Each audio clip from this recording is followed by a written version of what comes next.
My brother secretly took out a loan in my name. My parents told me to pay it off and stay quiet. But when I reported it as fraud, they gave me an ultimatum. Drop it or you're out of the family.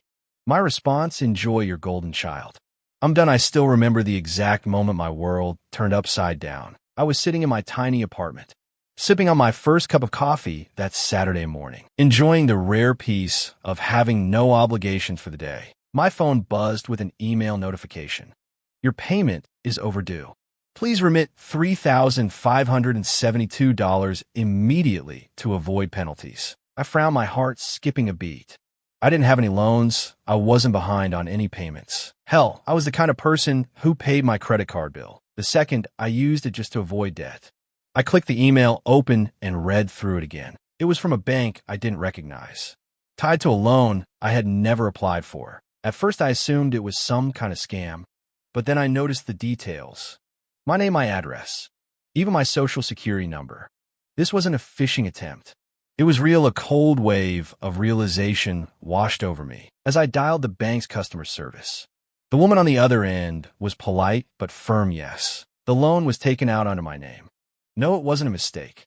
The funds had been deposited 3 months ago into an account that was suspiciously familiar, an account that belonged to my brother Mark.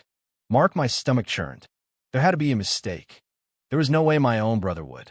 And then it hit me, FL-ASH-BACK. Just trust me, David. This is a once-in-a-lifetime opportunity.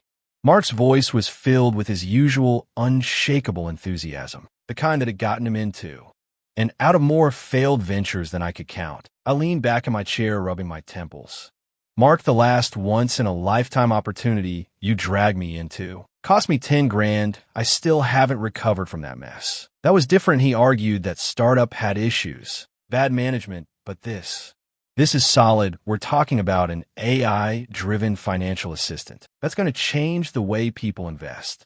The market is shifting, and if we get in early, I say how much his eyes lit up. If we both put in 25 grand each, we'll be listed as founding investors. That means when the company goes public. I held up a hand. No, absolutely not. I can't do that again. Mark, his excitement dimmed, but only for a second. Okay, what if you don't invest directly? What if you just help me secure a loan temporarily, just to get my foot in the door? I shot him a sharp look. What do you mean secure a loan? He shifted in his seat, playing it off as casual. Just a simple document, general power of attorney. It would let me handle some financial transactions in your name, strictly for the investment. Nothing else, you know. I'd never do anything to screw you over. I hesitated. Mark was reckless, but he wasn't a bad person. He was my brother. He had big dreams, and I had seen firsthand how hard he worked to make them happen. This is the last time, I said firmly, grabbing a pen. If this goes south, I'm done. No more investments. No more schemes. You want money? Go get a job like everyone else. Mark grinned and clapped me on the shoulder. You won't regret this, bro. We're going to make millions. We made exactly zero. The startup went under within 6 months. The founders disappeared, and Mark was left scrambling to pay off debts. He begged me for more time, swearing he'd fix it. I refused. I told him I was done funding his dreams, that he needed to grow up and face reality. That was the last time we spoke about it. Or so I thought. PRESENT. I stared at the email on my phone, my stomach twisting. The general power of attorney. That's how he did it.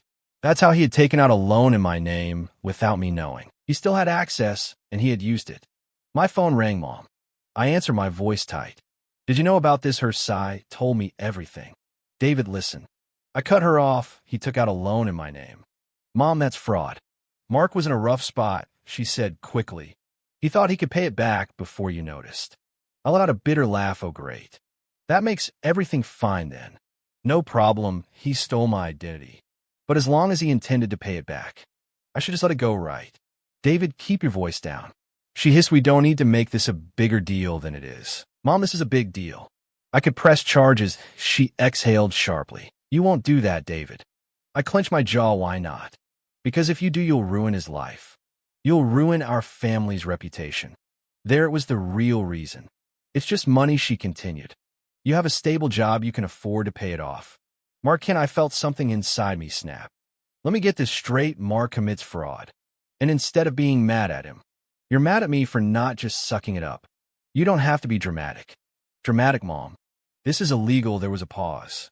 Then her voice dropped to a dangerous whisper. You're going to pay off that loan, and you're going to keep your mouth shut. That's what a good son would do. I hung up without another word.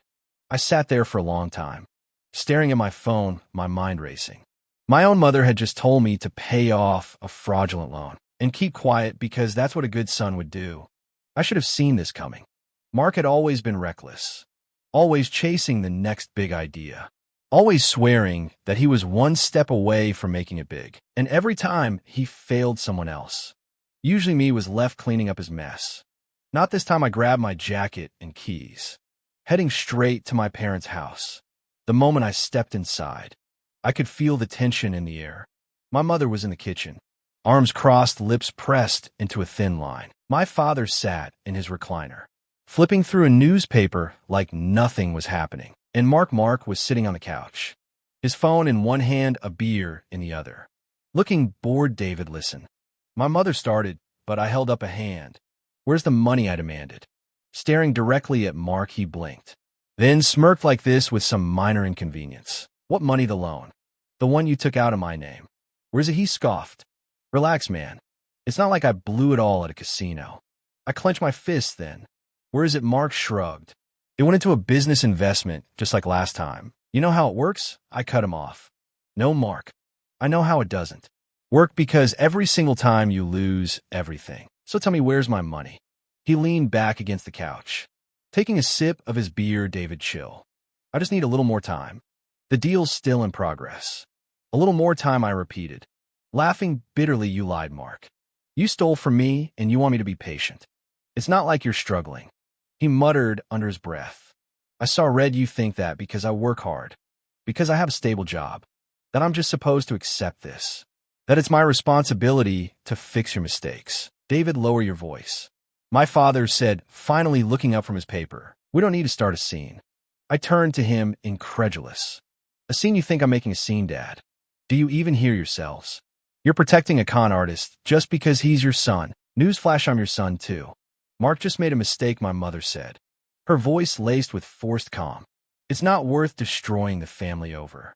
I let out a hollow laugh. Destroying the family. That's rich. Mark destroyed this family years ago. But you keep pretending he's just a misunderstood genius. My brother scoffed. You've always been so dramatic. That was it. You know what I said. My voice eerily calm. You fix this yourself. Mark blinked. What? You heard me. This is your debt. Not mine, not Mom and Dad's. Yours. You're going to pay it back, or you're going to deal with the consequences. My mother stiffened. David, please. I turned to her. No. You had your chance to do the right thing, and you chose him. So now, I choose me. Mark sat forward, his smirk finally fading. Whoa. Whoa. What are you saying? I stepped closer. I'm saying that I'm not paying that loan. I'm calling the bank first thing Monday and reporting it as fraud. You can explain yourself to them. His face paled. David, come on, you don't want to do that, actually. I said, grabbing my keys. I really do. Then I walked out, slamming the door behind me. I barely made it through the night without smashing something. My mind kept replaying the conversation, the way my parents had defended him like he was some helpless child, the audacity of it all. But nothing could have prepared me for what came next. The next morning, I drove straight to Mark's apartment. I wasn't going to wait around. I wanted answers when he opened the door. He looked far too relaxed for someone who had just committed fraud. He was in sweatpants, sipping coffee, his phone in one hand. David, he said, smirking. You're up early. I pushed past him into the apartment. We need to talk. He sighed dramatically, shutting the door. Let me guess, about the loan. I clenched my jaw. Absolutely right, about the loan. You stole from me, Mark. You took out a loan in my name and spent the money. You're going to fix this. He exhaled like he was already bored of the conversation. Oh, come on. It's not that serious. I stepped closer. Not that serious. You put me in debt without my consent. I've already contacted the bank. They're investigating. That's when it happened. Mark didn't panic. He didn't stutter or try to explain. Instead, he leaned against the kitchen counter and smiled. Let them investigate, he said. Taking a sip of coffee, I frowned. What are you talking about? He smiled, shaking his head as if I completely misunderstood the situation. David, you gave me power of attorney, remember? I froze. Mark saw my reaction and chuckled. Oh, now you remember, huh? You signed over legal authority for me to handle financial transactions in your name. So technically, I didn't do anything wrong. My stomach turned to stone. You abused that power, Mark. He shrugged. Call what you want. The fact is I had legal permission to take out that loan. So go ahead, report it. See how far it gets you. I felt like the ground had been ripped out from under me. Are you serious right now? I asked, my voice deadly quiet. He smirked. Look, I intended to pay it back. It's not my fault the investment didn't pan out. I could barely breathe, so that's it. You're just gonna walk away from this. Let me deal with your debt. He spread his arms. What debt? You took out the loan. The bank sees it as your responsibility. The arrogance, the smugness, the sheer audacity of it. For a moment, I just stared at him, realizing something I should have known a long time ago. Mark didn't just fail at life. He counted on other people to clean up after him. And now he was counting on me doing it again. But not this time. I stepped back, breathing deeply, forcing myself to stay calm. You really think you're untouchable, don't you? He grinned. I know I nodded slowly. We'll see about that then. I turned and walked out. Because if Mark thought I was going to roll over and accept this, he had another thing coming. I drove home, gripping the wheel so tightly. My knuckles turned white. Mark had just admitted everything, and yet he had no fear, no remorse. He truly believed he had outplayed me. But he had made one mistake. He underestimated just how done I was with him. The moment I got home, I pulled out every document I had. My old emails, the original power of attorney papers. Every text he had sent me about that doomed investment. I started researching fraud cases, reading up on legal loopholes, and making a list of every possible way I could hold him accountable. This wasn't going to be like the other times. This time Mark was going to learn. The next evening, I got the inevitable call. My mother, David. She sighed the moment I picked up, already sounding exhausted. We need to talk, do we? I asked, keeping my voice neutral. Yes, she snapped. Come to the house now. I could have said no. I could have just hung up. But I wanted this conversation. I wanted to look them all in the eye. When I told them exactly what was coming, I walked into the house, and it was like stepping into an intervention. My mother was seated at the dining table. My father beside her, arms crossed. Mark, of course, was lounging on the couch like he had nothing to worry about. Dinner's almost ready, my mother said. Her tone far too casual. I didn't sit. I'm not here to eat. She pursed her lips. David, you're making this bigger than it needs to be. I laughed dryly. I'm making this bigger, Mom. Mark stole from me, David. It's not that much, my father interjected, waving a hand dismissively. Let's not make a scene over a little money. I couldn't believe what I was hearing. A little money? Are you kidding me? My mother sighed dramatically. Look, we talked to Mark, and he will pay you back. Mark scoffed eventually. I shot him a glare before turning back to them. No, he won't. And you know it, David. My father said, pinching the bridge of his nose. We can cover it, we'll pay the loan. And you can just drop this whole thing. Clench my jaw. You're willing to bail him out again. My mother leaned forward, voice softening like she thought she could still control me. Sweetheart, just let this go. Your family forgives. I shook my head. Family doesn't do what he did. Come on, my father said. It's not like he robbed you. Yes, I cut him coldly. He did. Mark rolled his eyes, leaning back in his chair. God, you're so dramatic. I turned to him, stepping closer. You think this is a game, don't you? You think you can keep using people and there'll be no consequences. Vilexman. He smirked. You can't do anything. I had legal authorization. The bank sees you as the borrower. So yeah, call the cops, sue me, whatever. It won't go anywhere. I leaned in slightly. Just enough so he could see the fury in my eyes. Watch me. His smirk faltered. For the first time, I turned back to my parents. And if you think this time I'm going to be the good son who just fixes everything, you're dead wrong, David. My mother warned. No. I snapped. Enough. I have let him get away with this for years. I let you two make excuses for him. I let you guilt me into fixing his messes. But this time he crossed the line. My father sighed. So what? You're going to ruin your own brother's life. I stared at him. No. He ruined it himself. Mark scoffed. You're bluffing. I smiled. You'll find out soon enough. Then I turned and walked out, slamming the door behind me because I'd already made up my mind. I was pressing charges the next morning. I was sitting across from a lawyer, a man named Richard Hayes. He was in his mid-40s, sharp-eyed, and completely no nonsense. After listening to everything I laid out, He leaned back in his chair. Steepling his fingers, "You've got a solid case." He said, "Your brother may have had power of attorney, but the way he used it, taking out personal loans without your direct consent, could absolutely be considered financial abuse. If we push hard enough, we could argue fraud." I exhaled, slowly letting the reality of it sink in. What happens next? "I'll start by drafting a formal complaint to the bank, stating that you're disputing the debt and alleging fraudulent misuse of power of attorney. If the bank takes your side, they'll report it as a crime. If it only go to law enforcement ourselves." I nodded. "Do it." Richard studied me for a moment. "Are you ready for this once we file? It's out of your hands if charges stick. Your brother could be looking at some serious legal trouble." I clenched my jaw good. By the next afternoon, the fallout had begun. It started with my mother. She called 6 times before I finally picked up David. She screeched before I could even say hello. "What did you do?" I stayed calm. "I filed a fraud report since Mark stole from me." "He did not steal from you." She shrieked. "You gave him permission." I sighed. "I gave him permission to act in my best interest, not to take out a loan and blow the money on another fail-get-rich quick scheme. He was going to pay you back." I laughed bitterly. "Oh yeah. With what money?" Silence.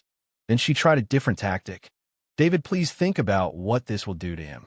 If the bank rules against him, they could involve the police. This could ruin his future." I felt a cold, detached kind of anger settle over me. "Mom, he ruined his own future. Not me. I'm done saving him, David." I hung up. The next one to show up was my father. He came to my apartment unannounced that evening, knocking like a cop serving a warrant. I considered ignoring him, but eventually I let him in. He didn't waste time, "Son, this is a mistake." I folded my arms. "No, Dad. The mistake was letting Mark get away with his crap for years. Beside the bank called your brother. They froze the loan pending investigation. Good, you need to drop this." He said, his voice low and serious. "If you don't, things are going to escalate.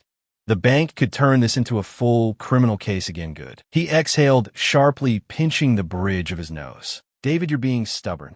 Mark isn't a bad person." I slammed my hand against the table, making him jump. "Stop." My voice was like, "I stop making excuses for him. He's a con artist, and I will make sure he faces consequences." My father gave me a hard look. "You're really going to do this? Tear the family apart over money?" I laughed bitterly. "No, Dad. Mark tore this family apart the second he decided to screw me over, and not feel an ounce of guilt about it." My father sighed, rubbing his temples. "Fine, we'll pay off the loan. Just drop this before it gets worse." I shook my head. "No. If you pay it off, he gets away with it again. He'll just do it to someone else next time. Maybe to you." His mouth tightened, but he had no response. I stepped forward. "This isn't about the money. This is about him learning that he can't do this anymore." Silence stretched between us. Then my father's expression hardened. "If you go through with this," he said slowly, "you won't just lose Mark. You'll lose us too." I held his gaze then. So be it. For the first time in my life, I saw something crack in his eyes, like he had never actually considered the possibility that I might walk away from them entirely. "Get out," I said quietly. He hesitated for a moment, then turned and left without another word. That night, I got a single text from Mark. "You really think you won, huh? This isn't over." I stared at the screen, my jaw tightening. No, it wasn't over, but soon it would be, because I was finally done playing his game. The next few days were chaos. My phone didn't stop ringing. Calls from my mother, my father, even a few relatives who had magically decided to care. Now that things were getting serious, I ignored most of them. Then the official letter arrived. The bank had finished its preliminary investigation. They had determined that Mark had misused the power of attorney for personal financial gain. The loan was frozen pending legal action, and they were forwarding the case to the authorities. I sat in silence for a long time, staring at the letter. It was happening. Mark was finally going to face real consequences. The next time I heard from him, it wasn't a text, it was a pounding on my front door. I opened it to find him standing there, breathing hard, eyes wild. He looked different, less cocky, more desperate. "You think you've won?" He spat the moment I stepped outside. "You think you're so much better than me." I folded my arms. "I don't think I'm better than you, Mark. I just know I'm not a criminal." He let out a bitter laugh. "You're ruining my life over a little money." I narrowed my eyes. "You stole from me, lied to me, and you don't even feel bad about it." "I was going to pay you back," he yelled. You didn't have to escalate it so much. You weren't going to pay me back, Mark. I said, my voice calm but firm. You were going to keep stalling. Keep making excuses, keep hoping someone else would fix it for you, just like every other time. He clenched his fist. Mom and Dad are furious with you. They said if you don't drop this, you're out of the family. I exhaled slowly. Then I guess I'm out of the family. Mark's mouth opened then closed. He looked genuinely thrown, like the idea had never even occurred to him. You're serious? He asked, his voice quieter completely. His expression twisted. You're such a jerk. You know that I tilted my head. You stole from me, and I'm the selfish one. Mark scowled, then took a step closer. You're going to regret this. I smiled coldly. No, Mark. You are, and then I shut the door in his face. A week later, the real fallout began. Mark was officially under investigation for financial fraud. His bank accounts were frozen. His credit was ruined. Alone, now considered fraudulent, had been voided from my record. But it wasn't disappearing. Mark was responsible for it. Now, my parents called one last time. Dave, and my mother's voice was thin, shaky. Please, he's facing real charges. They might arrest him. I didn't say anything. He's your brother, she pleaded. We're your family. I took a slow breath. No, Mom. You made your choice. You chose him, and now you can live with that. There was a long silence, then in a small, broken voice, she whispered, so that's it, that's it. I hung up. Mark took the plea deal. Avoided jail time, but ended up in massive debt, with a black mark on his record that would follow him for years. He never spoke to me again.